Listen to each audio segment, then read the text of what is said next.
like, bro, yeah, she got a kid. Look at his back. Oh my God.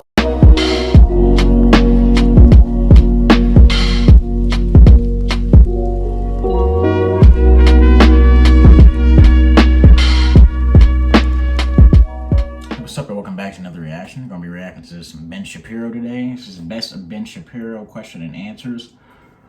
Yes, Ben Shapiro, man, you know, very intrinsic insights, you know what I'm saying? Very smart, intellectual, very smart guy. You know, he stands on his 2 feet whenever he's dealing with these like debates and stuff like that. You know, he's very quick-witted, quick with his mind. You know, he's very much able to get his point across in a way that you can just like get it. You know what I mean? He talk fast as hell though.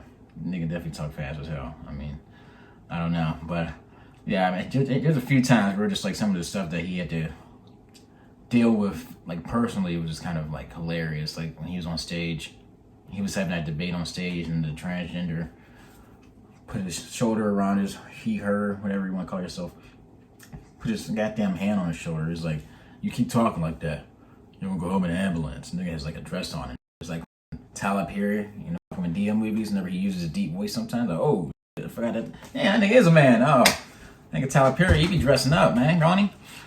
Oh, goddamn. But hey, if you want to see more of these, let us know in the comments. You know, Ben Shapiro. Yeah, we've reacted to him a few times, you know. I don't agree with everything he always says, you know, but I do agree with a majority of the things he says. I really think he's a smart guy. I think he's able to put things out there and talk about it in a way that people just are able to understand it and break it down and be able to look at it and be like, he's really good with like the statistics and shit like that. So it's like, I mean, he's not just saying it. But yeah. Like you said, hit that like button, subscribe, and share. Road to 10K. We're gonna read him.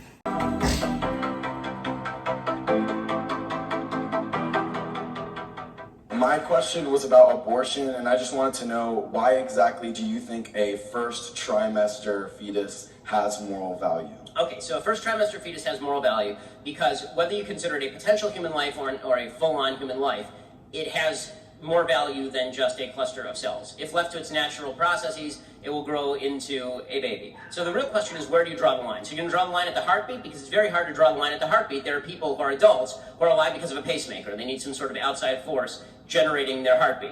Okay, you're gonna do it based on brain function. Okay, well, what about people who are in a coma? Should we just kill them? Right? The problem is, anytime you draw any line other than the inception of the child, you end up drawing a false line that can also be applied to people who are adults. So either human life has intrinsic value or it doesn't. I think we both agree that adult human life has intrinsic value. Can we start from that premise? I believe that sentience is what gives something moral value, not necessarily being a human alone. Okay, because, so when you're asleep, can I stab you? I'm still considered sentient when I'm asleep. Okay, if you are in a coma from which you may awake, can I stab you? Well then, no. I guess I'm glad you answered that, because I have no interest in actually murdering you. That's still potential sentience, and it's still a potential. Like, I agree. It is potential sentience. You know what else is potential sentience? Being a fetus. How do you say that some people? This one right here too. When you basically just said that trans people aren't valid, they're not a thing. They're just girls pretending to be boys or boys pretending to be girls. Okay.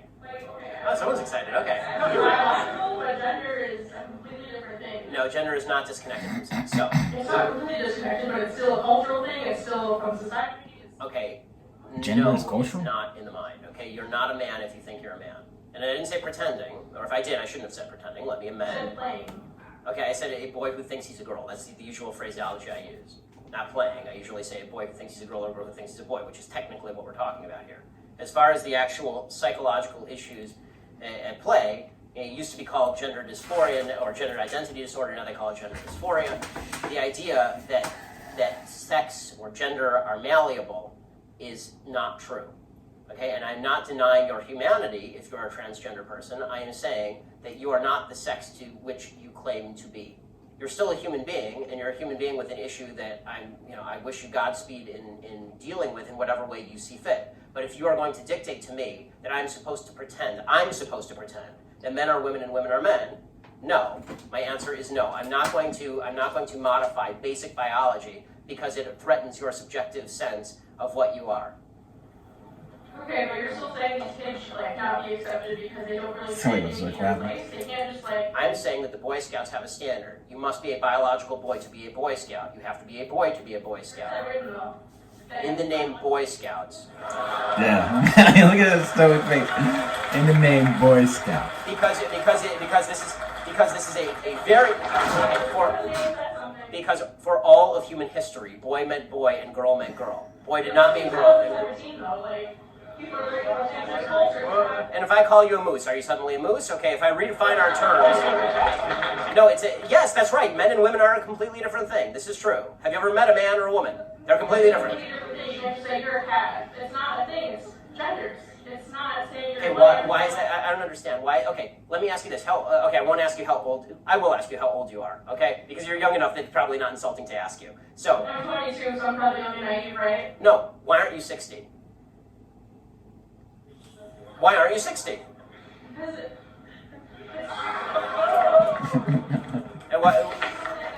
This dude behind me is Why like, can't damn, you I'm not identify gonna as question 60? him. Why- Like, What God is the damn. problem with you identifying as 60? it's in this gender. You can't just. You're right. Age is significantly less important than gender. You can't magically change your gender. You can't magically change your sex. You can't magically change your age. Like, as a woman and somebody going into the healthcare field, I personally don't, it's on your opinion on abortion. I personally don't think that, like, I could have an abortion just because morally I feel like for myself it wouldn't be the right choice. But how do you defend your opinion as a white, well-off, religious man? How do you defend your, telling a woman what she can do with her Because body evil and things are still forcing evil, her to- even if I'm a white, well-off religious man. And good things are still good, even if I'm a white, well-off religious man. Yes. Thank you. This is one of these. Calm This is down, one of man. these identity politics points that I really. I don't mean to come down harshly on you. I don't. But it is a point that I really have serious moral qualms with. I think it's quite terrible. The reason being that the people who were fighting against enslavement of black people were a bunch of well-off white men for the most part. Right? And those people were saying this is a moral sin. This is a moral blot. They weren't living in the South. They didn't own plantations. They didn't live the lives of the plantation owners. They said this is evil and we are here to stop it. Right? When you see something that you think is morally wrong happening, especially when you're talking about the taking of a human life, like listen, I think that you shouldn't go around randomly killing homeless people. I just have this view. I'm not a homeless person. Most of the people who randomly kill homeless people are probably not of my economic strata, my religious view, or my I don't know whether they're of my skin color or not. I have no idea what the actual sociological breakdown of homeless killer serial murderers is. But I would suggest that my identity has nothing to do with what is right or wrong. And this is what Western civilization used to be about. Western civilization used to be about the idea that, yes, I'm not a woman in the healthcare field, but you and I can have a conversation about what's right and wrong because this is the nature of human reason. The nature of human reason, the nature of right and wrong, is that you and I can talk about what's right and wrong and that I don't retreat into my identity. If we don't retreat into our identity and our morality is now centered around that identity, morality doesn't exist at all. We break down into a society of fragmented atoms where I can't even say, like, you're torturing a puppy in your backyard. I have nothing to say about that. I'm not a white woman who's in the healthcare field. I'm not going to do that.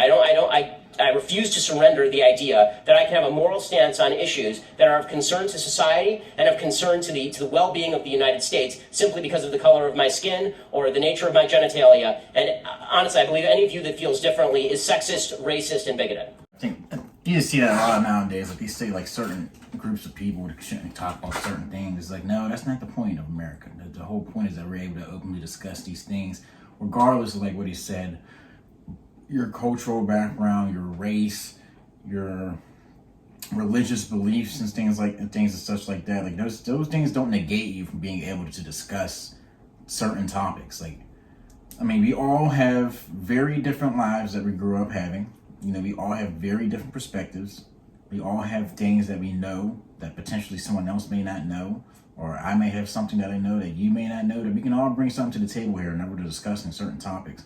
And the fact that they made it so accessible with the media for us to identify with certain things and be like, if you identify with this, then you automatically project these certain traits. It's like, no, you don't. Just because I vote conservative does not mean I'm a racist. Just because I vote leftist doesn't mean I'm a communist. You know what I mean? It's just like they was able to build a strata now. Just like you're able to just retreat into the identity and then like that's it. Just like this is my identity and if you don't agree with this, then we can't discuss certain things. It's like, no, man, this doesn't work. Because now that dialogue is being stunned, it's being stunted, and now we're not able to grow as a nation, as a powerful nation together. Be able to actually be as one and be able to come together and talk about problems. This is the reason why they do these things, because they don't want us to be together talking about the actual problem. Because once we start talking, we get past that basic level barrier of like, oh, you think this, you think that. Well, what's this bigger stuff up here that we can discuss? Yeah, that's real crazy. Then you got the people all the way at the top, those elite motherfuckers into that real crazy stuff, looking down like, oh man, they're kind of getting a little riled up. That's the whole reason they build up all these identities and these different things you can be, and it's like, it's ridiculous. But we'll right back in. Let's say you own a pencil factory, I'm a worker in that pencil factory. You can have all the machinery, you can buy all the raw materials you want, but without me, and presumably many others like me, to assemble the pencils, all you would have is a pile of wood, yellow paint, graphite, rubber, and aluminum. Okay. That would be worth it. And that is worth less than the pencil when you try and sell it. And yet, all of that value added by labor, apart from the wages that you give me, which, if we're being honest, there is a major power imbalance in our ability to negotiate that. If all that putting the pencil together requires is basic use of your prefrontal cortex, then yes, your labor is alienable at lower rates than if you are a doctor. That's not the fault of the person who owns the machinery. But if you didn't have workers like me and your pencil factory, and you were just one man. But I have millions of people who are willing to do that voluntarily for me. If you're just one person trying to assemble pencils, you're not going to get very far. You need workers. Capital needs labor infinitely more than labor needs capital. That's why you have worker cooperatives where the workers I fundamentally disagree on the distinction between capital and labor. Capital is just a term for money. If you're talking about money, money does not grow from the ground. Money only has value because it was traded for labor at one point, or the products of labor. So if I take my money and I buy machinery, I have invested my labor in doing that because I didn't get the money from nowhere. Even if I got it from my parents didn't get the money from nowhere. The people who built the machines required me to trade something of value to them in order for me to obtain the machines. The people who invented the machines required people to pay them in order to get the patent to that machine so they could build the machine.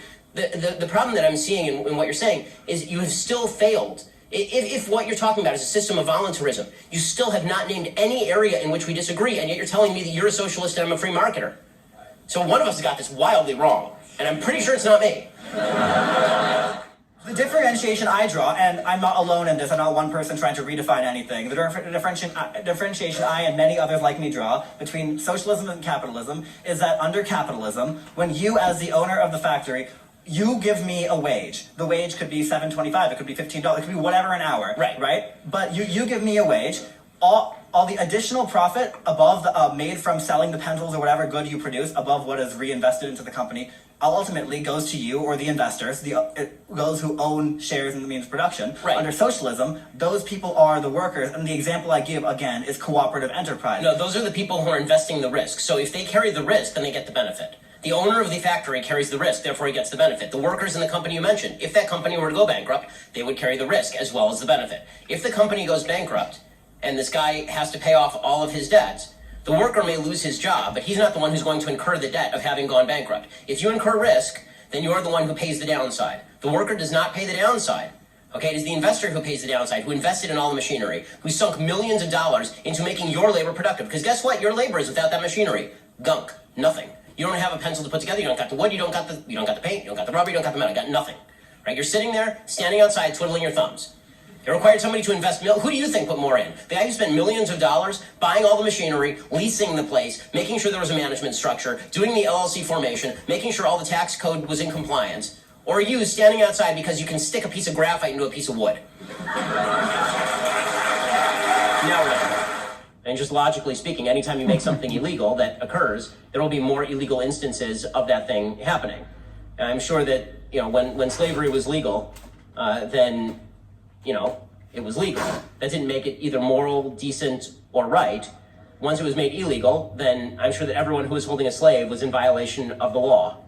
So I guess there were more illegal holdings of slaves after we made slavery illegal. But there was less absolute slavery, which is the actual goal. Yeah, you can ask Pop, that's fine.